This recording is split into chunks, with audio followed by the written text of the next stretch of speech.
السلام عليكم الناس الكل، سامحونا على التأخير. دونك نورمالمون الشكر الواعر باش يكونوا معنا. باش نحكيو على مباراة المنتخب التونسي والمنتخب النميبي. هزيمة، نجم نقولوا هزيمة مذلة وفضيحة للكرة التونسية.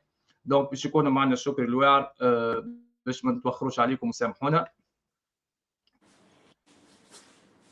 شكري مرحبا. مرحبا سيد احمد، مرحبا بك وكل المستمعين. يعيشك خويا وبارك الله فيك على قبول الدعوه وسافي لونتون. يعيشك يا شكري. عايشك سيد احمد، نشرفوا باش نكون معك. يعيشك يا شكري. باش نحكيو شكري على مباراة المنتخب التونسي والهزيمة المذلة للمنتخب التونسي، نجم نقولوا فضيحة للكرة التونسية مع المنتخب النميبي. مع العلم المنتخب النميبي يعني الفريق اللي الناس الكل كانت تتوقع اللي هو فريق ضعيف، لكن الكرة النميبية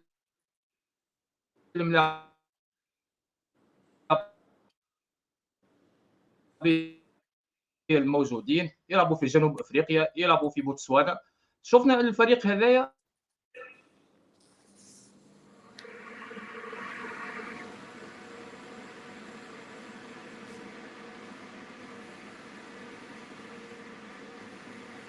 تسمع فيها شكري؟ توا نسمع فيك، ساعة يتقص ساعات شوية التليفون. شكري تسمع فيها؟ نسمع فيك توا. اي قلت لك مباراة اليوم مباراة ضد المنتخب النميبي. الحقيقة معناها كنا نتوقع المنتخب التونسي باش يظهر بمستوى كبير، لكن المنتخب النميبي اليوم وحذرنا منه المنتخب هذايا كان احسن منا وفضيحة للكرة التونسية وللمنتخب في اول مباراة يعني في الكان. وين سيد احمد؟ هي كأس افريقيا جديدة. كأس افريقيا هذه بداها المنتخب التونسي بهزيمة ما كانتش متوقعة الحقيقة للي يعرف الكورة، لكن نعرفوا ليفوليسيون تاع الفوتبول في الافريق. البلدان الكل تحسنت، البلدان الكل تقدمت، البلدان الكل تطورت. ما عادش فما فريق صغير وفريق كبير. قعد في ذهننا وفي امخاخنا اللي احنا احسن من الناس، لكن الواقع اليوم يزيد يفيق برشا ناس. اليوم الواقع فرض نفسه. فريق ناميبي صفر خبرة في الكؤوس الأفريقية، ما عندوش فيكو. لعب ضد منتخب تونسي عنده خبرة كبيرة، متواجد في البطولات الأفريقية منذ 94 جيسكا جوردوي، ما إنا باراتي حتى كوب دافريك. لاعب لفينال، هز كوب دافريك، لاعب لانكار دو فينال، لاعب دومي فينال. فرق كبير بينه وبين المنتخب الناميبي على المستوى الاكسبيريونس. لكن اليوم هذا الكل الكرة وراتنا اللي الكرة ماهيش ارقام، الكرة واقعية. واليوم الواقعية نتاع المنتخب الناميبي كانت احسن من المنتخب التونسي. المنتخب التونسي عنده مدة هو في حالة تذبذب. نتائج واداء الحقيقة الانبوبة الحمراء تشعل عندها برشا. ما نعرفش المسؤولين والمشرفين على المنتخب اليوم نجموا نحكيو بعد المهزله اللي صارت اليوم. ما عرفوش يعالجوا النقائص وما عرفوش يخرجوا من الكبرياء. يعني ما عرفوش يخرجوا من التصور اللي احنا اكبر من المنتخبات هذه. الناس كل ظهرت غالطه، ولذا اليوم المنتخب والكره التونسيه وسمعه المنتخب التونسي اليوم تحطت في بلاصه خايبه. ولذا اليوم المنتخب التونسي حتى كرويا نشوف، ما نحكيوش اليوم، لما اليوم نشوفوا الفرص السانحه للتسجيل كانت فرص اكثر المنتخب الناميبي. احنا سير دو بالاريتي ولا 3 بالاريتي مسينا الجارديان ادفيرس. الكره جات للجويني ضيعها، سا بو اريفي. مي اليوم لي زوكازيون نيد دو بوت كانت اكثر وضوحا للمنتخب الناميبي. ولذا اليوم المنتخب الناميبي كان أجدر بالانتصار الحقيقة، لأنه المنتخب التونسي عمل دوزيام ميتون باهي، داخل العيدوني عمل لي كيليبر في الوسط، لكن عملنا ان موفي ديماراج نتاع ماتش نتاع كومبيتيسيون، لان حطينا اليوم رواحنا في وضع لا يحسد عليه. حطينا في رواحنا، خسرنا 3 نقاط مع منتخب ناميبي اللي الناس الكل حطته كترامبلان. اليوم عملنا ايشيك، الاشيك هذا باش تكلفنا غالي برشا، والحقيقه باش يتكلفنا غالي، خاطر باش تواجه منتخب مالي باش يكون ماتش رزين ياسر اكثر من اليوم. منتخب مالي اللي باش يكون ظروف الكل ملائمه ليه، الكليما ما تقلقوش، حضور جماهيري نعرفوا اليوم المكان اللي يلعب فيه المجموعه نتاع المنتخب التونسي ماهيش بعيده على باماكو، باش يكون حضور جماهيري كبير. ولذا اليوم المنتخب التونسي حط روحه في وضعيه خايبه برشا. معليه كان المجموعه الكل تحاول تدارك ديبار الخايب ياسر، واللي ما كانش في الحسبان الحقيقه. حتى حد ما كان حاطط المنتخب التونسي ينجم يخسر اليوم. معليه كان على المجموعه اليوم باش تتصرف بور ريكوبيري ال3 نقاط اللي ضيعناهم اليوم. شكري حسب رايك يعني مباراه كيما اليوم يتحمل المسؤوليه نتاعها، خاصه معناها نشوفوا المدرب او اللاعبين، خاصه الاختيارات الفنيه في الشوط الاول، يعني خسرنا شوط اول كامل في وسط الميدان. شوف اليوم ما فهم، انا نشوف جلال القادري كيما الكان اللي فات، لمنا برشا جلال على الشوا نتاعو، على لو ستيل دو جو، على برشا حاجات. لمنا جلال مونك ديكسبيريونس في الكوب دافريك اللي فات. اوكي الجامعه رات من الصالح باش يواصل جلال القادري على راس المنتخب، وهذا هي مسؤوله وهي الاولانيه. قلنا جلال بوتيت ربح اكسبيريونس، ربح عمل كوب دافريك، لانه ما ننساوش جلال القادري ما عنده حتى فيكو باش يكون على راس المنتخب، ما عنده حتى اكسبيريونس. ما مالوريزمون معناتها ولد بلادنا، لكن نحكيو كوره. احنا اليوم احنا قاعدين نقيموا في اداء، ونقيموا في ماهيش امور شخصيه، نحكيو كوره. ولذا اليوم جلال اونكور اون فوا ورا مونك ديكسبيريونس كبيره في الجيستيون نتاع الديبو نتاع الكان. نقولوا شوف احنا نحكيو ديما في الكوره ما فيهاش علم صحيح، لكن المؤشرات تقول اللي جلال القادري مره اخرى ضيع جيستيون دو ماتش في الكان. وهذا كانت للاسف. شوف تعرف انا من موقع سيد احمد ولا من موقعك نحبوا نحكيوا برشا حاجات، لكن للاسف ما نجموش نرجعوا برشا زملائنا، والباركور مازال. خلينا توا الباركور مازال، لكن نقيموا ماتش اليوم الحقيقه اجمالا فيو لا ديفيرونس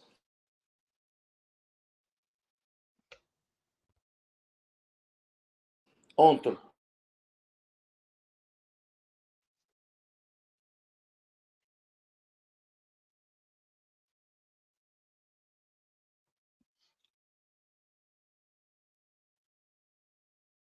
شكري الصوت عندك قص. شكري الصوت عندك قص. شكري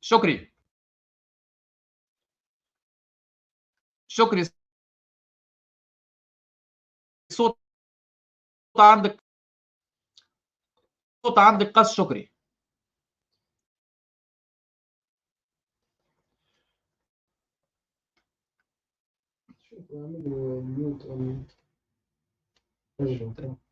تسمع فيها شكري ولا لا؟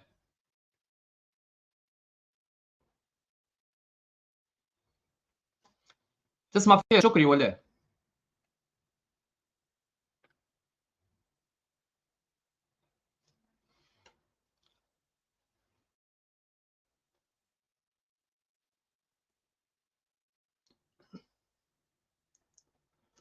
تسمع فيها شكري؟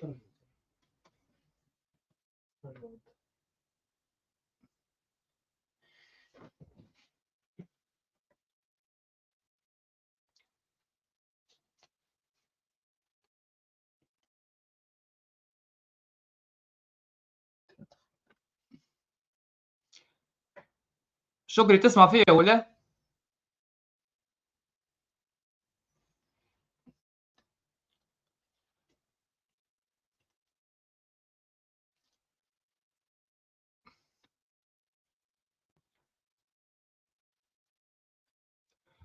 سي بون ولا؟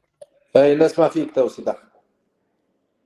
اي تفضل. اي هذا هو معناتها جوابي الاولاني. بالنسبه قلت لك المباراه نتاع اليوم شكري، اي مباراة اليوم شفنا خاصة يعني أنا شخصيا نحكي على روحي في المباراة، شفت اللي يوسف المساكني أحسن لاعب في المباراة. وشفت معناها نعرفوا يوسف اللي هو ما هوش طويل القامة، وكان ياخذ في الكرة العالية الكل.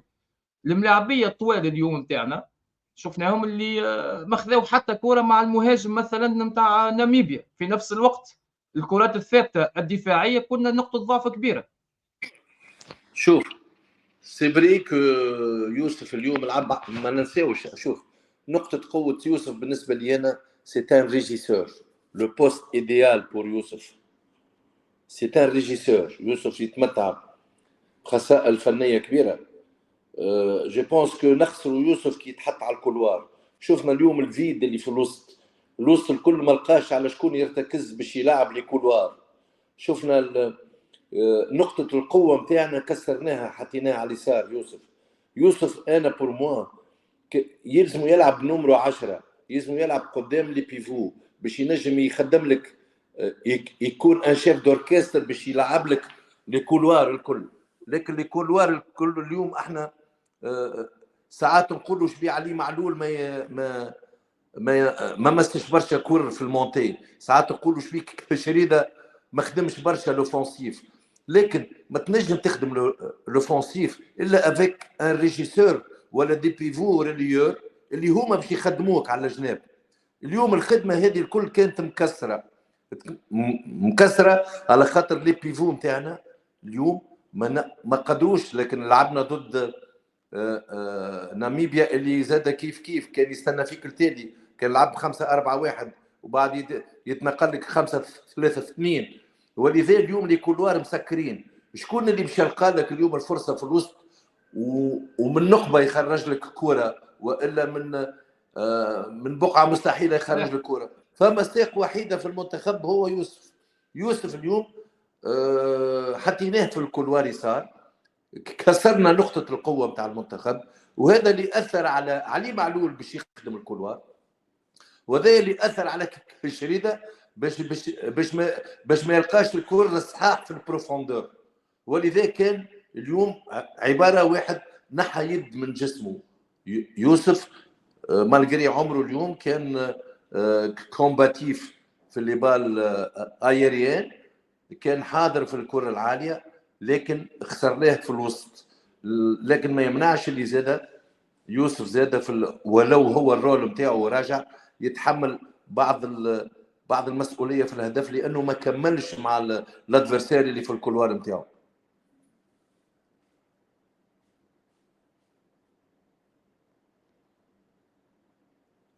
صحيح وخاصة اليوم في وسط الميدان في الشوط الأول شفنا المنتخب التونسي اللي كان قوي في وسط الميدان في افتكاك الكرة. اليوم المنتخب الناميبي كان أحسن منا في اليدويات، في معناها حتى في الان كونتر ان في الدوزيام بال. يعني حسب رايي اليوم المدرب جلال القادري الاختيارات نتاعو بتاع 3 ملاعبيه في وسط الميدان كانوا غالطين. شوف اذا مع ناميبيا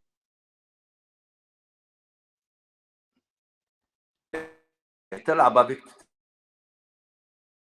الو نسمع فيك شكري، نسمع فيك شكري. اذا ضد ناميبيا تلعب افيك تروا بيفو وما عندكش ان ريليير قدامهم، مالا ضد ماليش باش نعملوا، مالا ضد لافريك دو سود باش نعملوا. اذا اليوم ما خلقتش الحلول نتاع لي زوكازيون دو بوت نت وصلت الكاج ادفيرس، رانا يا ولادي مسينا الكاج ادفيرس كان افيك دي بالاريتي، واحده الخميسي، واحده يوسف زوز يوسف، وواحده الخميسي. ابار سا ما مسيناش الجول افيك دي زوكازيون دو بوت نت، وهما كانوا بلوز افيكاس علينا. بشير بن سعيد نحى زوز كور ولا ثلاثه كور، معناتها كان الطالبي نحى كره داخله في الشبكه، الور كو احنا ما خلقناش دي زوكازيون دو بوت كيفهم هما. وهذا يرجع للديزيكيليبر اللي كان في وسط، واللي كان ما فما حتى حد ينجم يغذي لي كولوار باش ينجموا يخدموا على الجويني اللي هو نعرفوا القوه نتاع الجويني. ماهوش نفس الريجيستر نتاع اللعب مع الخنيسي، يحب الكره في السيرفاس باش يضرب بالراس ولا يحط ساقه ولا يسونجاج ببدنه العالي يتك على الادفيرسير ويمركي بونتو. هذا انا يظهر لي السبب. لكن دوزيام تون تحسن شويه بدخول العيدوني، لكن كان يا حبذا لو يوسف قدام العيدوني وقدام السخيري كانت الكره بوتيتر يدخل السرار في على اليسار، وكانت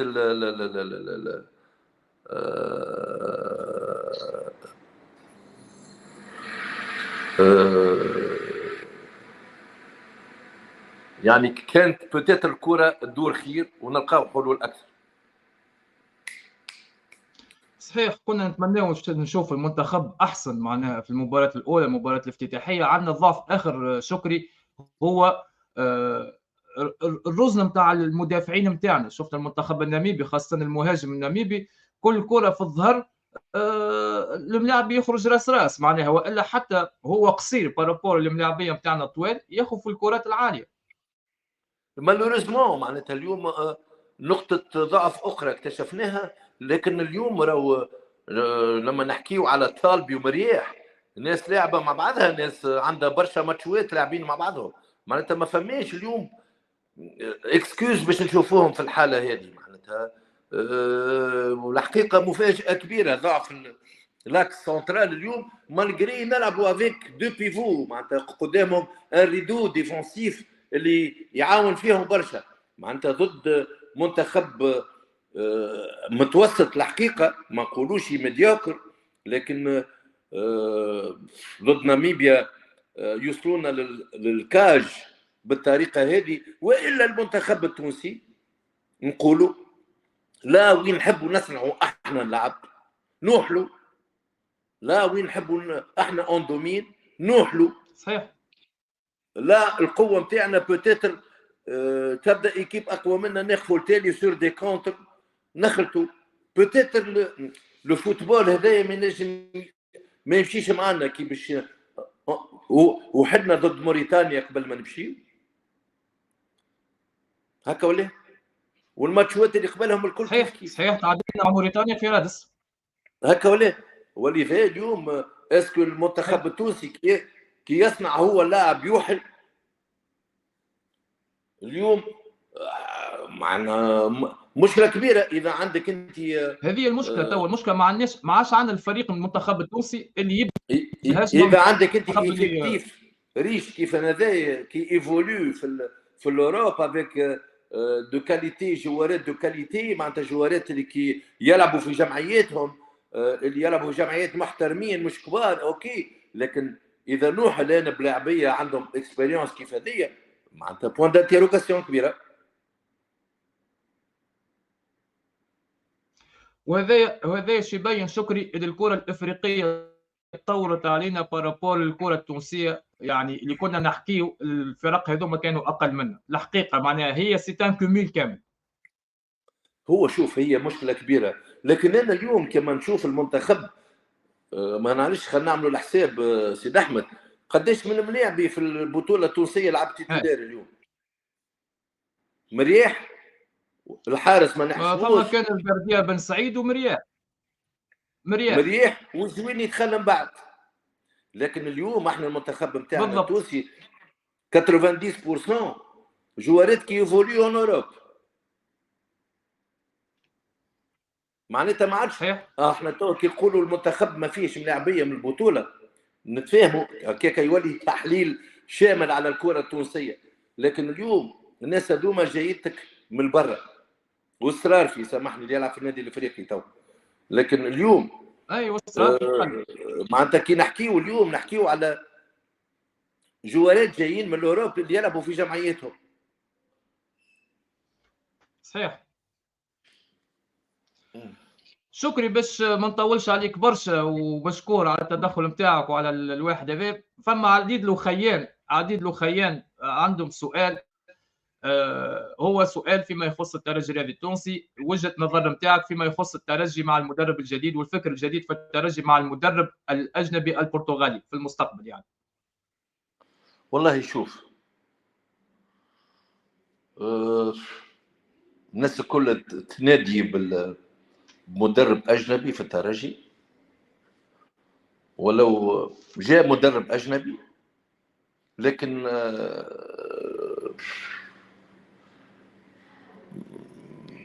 مازال بكري باش نحكموا على المدرب، مالغري عندنا برشا ما نقولوا، لكن باش نخليو الاجواء في بلاصتها باهيه، ومن خلينا نقولوا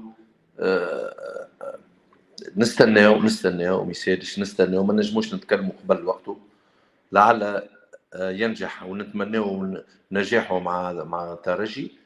ان توكا ان شاء الله المدرب هذايا اوكي ما عندوش بالماريس كبيره، لكن ان شاء الله يقدر يفوز بالترجي، وان شاء الله لانها الترجي فيها عديد عوامل النجاح باش ينجح الفريق هذا. فيه لاعبين ممتازين، فيه جميع الامور متوفره. ان شاء الله المدرب هذا يكون في ان شاء الله المدرب يكون في مستوى الترجي. وهذا هو الكلمه الصحيحه، ان شاء الله المدرب يكون في مستوى يعني شيخ الانديه التونسيه. ونعاود المره الثانيه مبروك عيد ميلاد الترجي الرياضي التونسي 105 معناها سنوات. شكري بارك الله فيك لك انت على السهريه هذه الحلوه وعلى التدخل نتاعك. ونعرف بالعكس معزتك كبيره عندي، وملي كنت تلعب وملي كنت مسؤول زاد في نفس الوقت وقت انا نلعب. اي يا سيدي احمد اخويا، انت تعرفني نحبك وانت لاعب مثالي وعملت بصمتك في الترجي ويعطيك الصحه وربي يوفقك في الخدمه اللي تخدم فيها وعندي علم قديش ساعدت فريق الترجي في الميركاتو الصيفي، وعندي علم بصماتك موجوده ونعرفك عاونت الناس الكل في الفريق، وان شاء الله ربي يعطيك الصحه وربي يوفقك يا سيدي احمد. يعيشك يا شكري. وهذا زاد مش غريب شكري، انت الترجي الرياضي التونسي دمك معناها، وابن النادي وابن باب سويقه ما شاء الله، وتاريخك كبير. ونعرف اللي انت بقلبك وبضميرك وبحبك للترجي الرياضي التونسي تنجم تعاون الفريق، وانت ماكش مقصر في الحاجه هذه.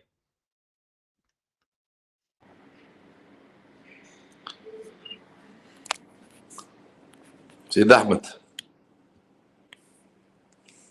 تسمع فيها شكري؟ اي نسمع فيك تو.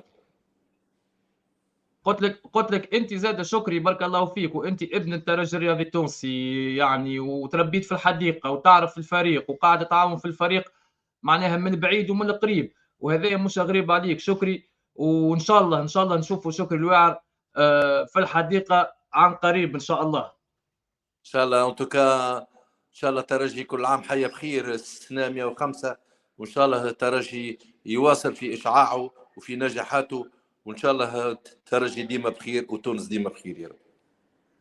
يعيشك شكري بارك الله فيك، وان شاء الله نتقابلوا في الخير. تحياتي للناس الكل يا اخوي. يعيشك. ميرسي. عايش. ميرسي.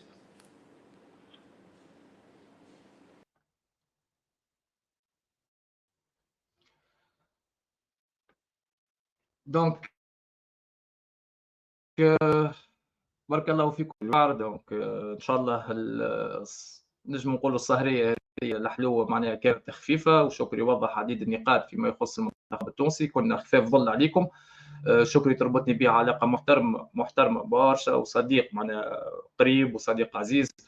الحقيقه شكري من الناس اللي حبه كبير للترجي الرياضي التونسي، وانا نعتز بالحاجه هذه.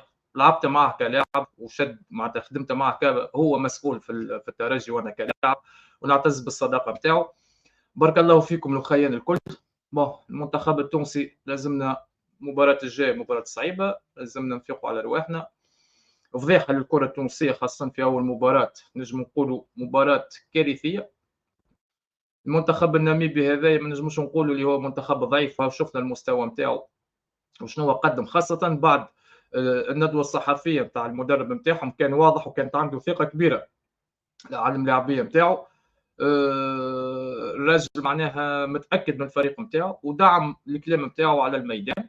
الملاعبيه كانوا حاضرين احسن من الملاعبيه نتاعنا نتاع المنتخب. علينا كان محضر المباراه الجايه مباراه صعيبه، مباراه ضد فريق قوي، لكن نجم نقولوا لازم روح نتاع ملاعبيه ولازم جرينتا نتاع ملاعبيه. والماتشات هذوما ما عادش تقول لي لا تكتيك لا تكنيك لا حتى شيء، فما روح نتاع ملاعبيه. انا نعرف ماتشات تلعبوا معناها بالدم، وهذا اللي يلزم في المباراه الجايه، خاطر هاك شفنا التكتيك والتكنيك واختيارات وحكايات فارغه هذوما الكل في المباريات الكبار لازم نكونوا حاضرين الملاعبيه بالقلب نتاعهم. بالحق معناها مباراه كما هذه اليوم تقعد بصمه عار على المنتخب وعلى الكره التونسيه.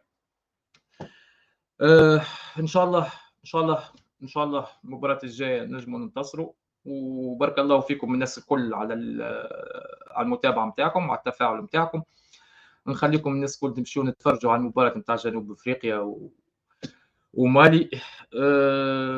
بارك الله فيكم، وان شاء الله نتقابلوا غدوه في لايف اخر لتحليل مباراه المنتخب المغربي. باش يكون معنا زاد ضيف من المنتخب المغربي، لاعب سابق في المنتخب المغربي والناس الكل نعرفوه، لعب في تونس. ان شاء الله يكون موجود معنا غدوه. بارك الله فيكم وتصبح على خير.